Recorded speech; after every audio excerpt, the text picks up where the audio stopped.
Okay, folks, it is Diecastbuffet here again. Kyle Larson finally wins the Southern 500 after years and years of trying to win Darlington in the Cup Series. He gets it done, and holy cow, that race win diecast is going to be phenomenal. We got the blown out tires. Hopefully, there's some confetti on it. Finally, Larson gets back to victory lane. He has not won a Cup Series points-paying event, I want to say, since Martinsville or Richmond in the springtime. So maybe it's a little bit of Jimmy Johnson. Maybe they're saving their best equipment for the end. Who knows? But regardless, you can pre-order that race to win 124 diecast. Most likely a 164 offered as well over there from our friends at Circuit Diecast. You can use that promo code DIECASTbuffet. Save on shipping, guys. Any orders, $30 more. So let's talk about the first race of the 2023 playoffs. So if you're wondering what my predictions are, I have a video I released earlier today for that. I'm really tired. So you can check that out. I picked William Byron to win the first race of the playoffs. Didn't happen. But hey, another Hendrick car won it. This race was absolutely dominated by Denny Hamlin. It was pretty much Denny Hamlin versus the field. He was going to win this race by far. And what happened? A loose wheel. And was it a loose wheel? Was it not? Who knows? They don't really know, apparently. He came down pit road. They didn't find anything. But Denny Hamlin had the best car. It's a wonder he didn't get the pole as well. Won both of the stages, I believe. And that changed everything. What was it, 100 to go, 80 to go, give or take, and he basically went a lap down. Kyle Larson and Tyler Reddick in those last 20-some-odd laps just pushing the cars as hard as they can, rim riding the wall. Man, that was cool. That was so cool. I'm telling you, years from now, people are going to be very nostalgic about that finish tonight's race. It was a classic race. It really was. No, there wasn't a three-wide photo finish or anything like that, but it was Darlington, man. Battle of attrition, changing conditions. I mean, the day-to-night transition, just part failures, a little bit of some tempers. I mean, it was just a great, great race. I would say the early portion of the race, first half, it was pretty clean. I mean, I think it was the longest green flag run they've had since 2013 when Matt Kenseth won the Southern 500 for Joe Gibbs Racing. So it's been a while. It was very clean early on, but absolutely a phenomenal show. Last year, Eric Jones, of course, won it. 43 car ran good tonight, but man, that 5 car absolutely got it done. He's going to move on to the round of 12 already, which I think most people expected Larson to move on. But then you think about the other drivers that have had issues. I mean, Kevin Harvick, he had a chance to win this race. And of course, it went away right at the end. So does this mean Kevin Harvick is kind of behind the 8 ball going into Kansas and then going into the last race of the round at Bristol? Who knows? Who knows? The 23 car, Bubba Wallace, I think he ran fantastic tonight. Got himself, I think it was a top 10 finish.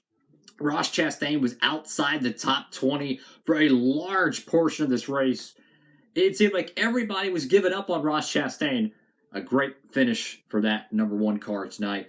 And it was so many playoff drivers with issues, man. I mean, holy cow. It's just topsy-turvy, and that's what you want. You want to see the playoff drivers have chaos. That's what you want to see. That's why I love Darlington. That's why I love this racetrack. And I've said this 1,000 times at this point in my videos, that they race 10 times harder at these larger racetracks that are treacherous, so difficult to race at, like Darlington, where you're on edge every single lap. They race 10 times harder at a track like this against each other than they do at Bristol, at Martinsville, Richmond. So it blows my mind how the track can be 3 times larger than a short track and they still race 10 times more aggressive. I'm just throwing it out there. And that's why the bigger the track, the better the racing is with these next-gen cars. I'm just saying, when they go to Bristol in a couple weeks, don't be surprised. It is very green flag with hardly any contact. I hope it's not, but don't be surprised. Because last year we had a buttload of tire problems. I don't think you're going to have that this year, but who knows? Who knows? If you don't have the tire problems, it's not going to instigate a lot of cautions. It's not going to have a lot of a mixed bag of strategies, if you will. It's probably going to be very much like Richmond this year. Just a long green flag run. Hopefully not. Xfinity and trucks can be fantastic, though, and probably the ARCA race. But that's after Kansas. And you think about Kansas, Toyota has been really dominant right there. is could we possibly see Christopher Bell eliminated in the first round? I mean, he's like right there at the cut line. I have him in my final four, so that just shows you that my predictions are just not good. What did y'all think about the Darlington Southern 500? I thought it was fantastic, man. It's classic Darlington, guys. Classic Darlington. I love seeing the wrecks. I love seeing the hard racing. You think Hamlin's got it, right? You think Denny Hamlin's going to win it. It's going to just be a snooze fest at the end. And then here comes Larson. And not to paint the picture, but it is kind of interesting how Hamlin and Larson had their incident at Kansas and Pocono. Larson walks away with the win after Hamlin's misfortune. I'm just saying. It's a little bit. Is it some karma? I don't know. My man Chase Elliott, he ran. I think at like 7th or 8th. I don't know what's up with that 9 car, but man, they ain't no good. Half the year they've been running like crap. So a good top 10 run there. Ballman, I don't know what the Biff Ballman was doing. He was blocking Daniel Suarez like it was for the Daytona 500. He got himself wrecked and collected Harrison Burton in the process. I don't know what Bowman was doing there, but come on, man. You can't make a stupid block like that. I'm just keeping it real. But I look forward to Kansas. Kansas it races good. It races really good with these next gen cars.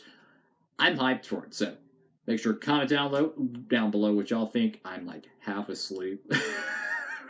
But man, why can't we just have another race at Darlington? Like, it's just so good. 500 miles under the lights, day to night transition, Darlington. It's just so freaking good, man. It's so freaking good. All in all, Larson looks like he's found his groove again. I still think the Toyotas are going to be dominant through the playoffs, but the one driver that I'm concerned about probably more than any of them, what driver would that be? I don't know. There's like 7 of them I could pick that had issues tonight that did not look good. Like Kyle Busch for a portion of the race looked like he was like, what are you doing in the playoffs, you know? Same with Chastain. Michael McDowell, he's going to have to win the next 2 races to move on. Stenhouse, is he going to be good or not? It's going to be interesting. Don't be surprised. A driver that we all considered to be out in the first round advances because there's so much chaos at this Darlington race. It's going to open up the opportunity for someone to slip through the cracks to the round of 12, and that's the wild card round. You have a road course or Roval, and then Talladega. Anything goes. Okay, I'm tired. It's time to go do cardio. Thank you all so much for watching. Have a blessed one. I'm really excited to see the render for this diecast race win. A lot of Larson wins are kind of similar. You know, there's not really confetti on there. I hope this thing is caked in confetti like the Eric Jones win from last year with those blown out tires. That would be really cool. Have a great one, everybody. Diecastbuffet, signing off.